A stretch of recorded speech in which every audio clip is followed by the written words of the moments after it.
Sebelum kita lanjut lebih dalam lagi mengenai sistem sensorik, mari sama-sama kita pahami terlebih dahulu tentang apa itu sistem sensorik sendiri. Nah, jadi apa sih itu sistem sensorik? Jadi sistem sensorik itu merupakan kumpulan reseptor yang mengirimkan beberapa jenis sinyal sensorik dan kemudian akan diolah menjadi persepsi. Nah, ada 5 jenis utama persepsi. Ada penglihatan oleh mata, pendengaran oleh telinga, penciuman oleh hidung, perabahan oleh kulit, dan pengucapan oleh lidah. Nah, selanjutnya, ketika rangsangan telah diterima oleh reseptor, maka sinyal listrik atau impuls elektrokimiawi terbentuk dan akan dikirim ke otak melalui neuron sensorik. Nah, dan proses ini disebut dengan transduksi sensorik. Nah, selanjutnya, jika rangsangan cukup kuat, maka neuron akan mengirimkan potensial aksi ke sistem saraf pusat dan yang kemudian sinyal tersebut akan diproses secara bersamaan dengan informasi yang lain sehingga kita bisa sadar dan memahami bahwa rangsangan tersebut adalah persepsi. Baik teman-teman, selanjutnya kita akan membahas mengenai jenis reseptor sensori. Ada 4 jenis reseptor. Yang pertama, mekanoreseptor, merupakan reseptor sensori yang mendeteksi perubahan bentuk reseptor atau sel di dekat reseptor. Reseptor ini mengubah energi mekanisme menjadi energi listrik. Contohnya reseptor taktil, itu untuk sentuhan, gerakan dan tekanan pada kulit, dan sel rambut pada bagian dalam telinga. Yang kedua, termoreseptor. Termoreseptor ini merupakan aliran saraf bebas dalam kulit dan sensitif akan perubahan suhu dalam darah. Biasanya termoreseptor mendeteksi perubahan suhu eksternal dan internal. Contohnya badan Krause dan badan Dovini. Yang ketiga, fotoreseptor atau reseptor elektromagnetik. Reseptor yang peka terhadap gelombang cahaya dan dapat mendeteksi perubahan cahaya pada retina mata. Dan yang terakhir adalah kemoreseptor.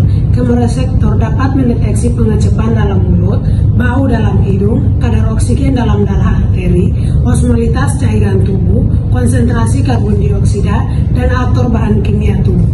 Dan tujuan akhir perangsangan sensori adalah untuk menafsirkan jiwa, keadaan tubuh dan sekitarnya. Misalnya, sistem auditorius dapat mendeteksi bisikan paling lemah, tetapi dapat membedakan arti suatu bunyi meskipun intensitas bunyi dapat berbeda dengan jarak yang jauh. Dan mata dapat melihat bayangan visual dengan identitas cahaya yang bervariasi dan mendeteksi perbedaan tekanan. Baik, sekarang kita akan belajar mengenai anatomi dari sistem sensorik. Sistem sensorik ini bekerja dari reseptor ke otak. Nah, sistem sensorik ini terbagi menjadi 2, yaitu spinothalamikus dan juga posterior column-medial limb discus. Sekarang kita akan membahas spinothalamikus terlebih dahulu. Spinothalamikus ini terbagi menjadi 2, yaitu anterior dan juga lateral. Anterior ini bisa merasakan sentuhan dan tekanan, lateral ini merasakan nyeri dan juga suhu. Kita akan membagi menjadi 3 konsep. Yang pertama yaitu dari reseptor ke medula spinalis, yang kedua dari medula spinalis ke talamus, dan yang ketiga dari talamus ke korteks sensorik. Oke, bagaimana sih kok dari sebuah sentuhan kita bisa merasakan? Nah, kita akan sama-sama belajar. Jadi, impuls pertama datang dari spinal ke perifer melewati dorsal root ganglion atau yang bisa kita sebut dengan DRG. Jadi, dari spinal ke perifer melewati dorsal root ganglion, ini merupakan DRG. Lalu dari sini mereka maju terus hingga ke posterior greyhorn. Nah, di sini ya. Dari sini mereka naik 1-2 level ke sebelah sini. Ini masih di posterior greyhorn. Nah, lalu mereka bersinaps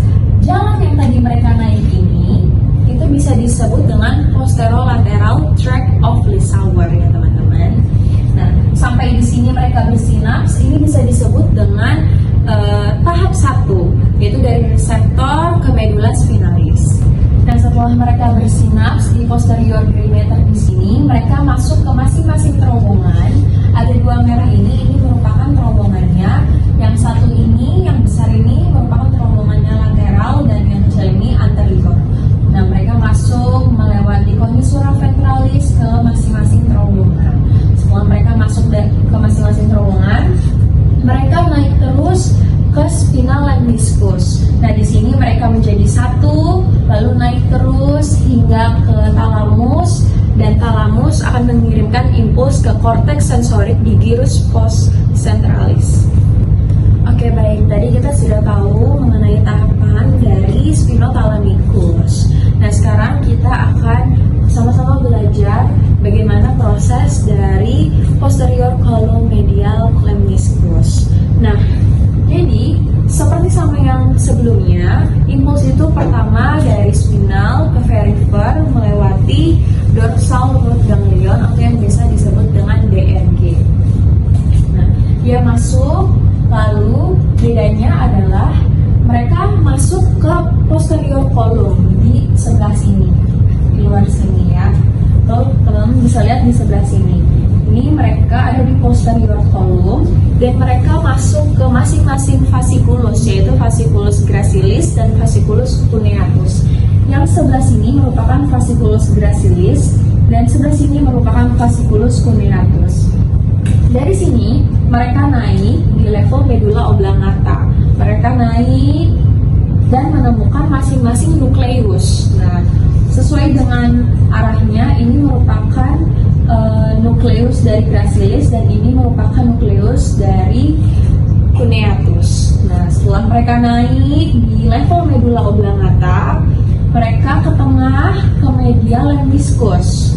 Nah, yang membedakan spinothalamikus dan juga posterior column medial lemniscus adalah spinothalamikus ini menyeberang sebelum di level medula oblongata, tetapi di posterior column medial lemniscus mereka menyeberang setelah berada di medula oblongata. Nah, jadi setelah mereka di masing-masing nukleus lalu bertemu di medial lemniscus, mereka sama-sama naik ke atas hingga ke talamus, dan talamus mengirimkan impuls ke korteks sensorik yang berada di gyrus pasca centralis. Jadi seperti itu perbedaannya antara spinothalamikus dan juga posterior column medial lemniscus.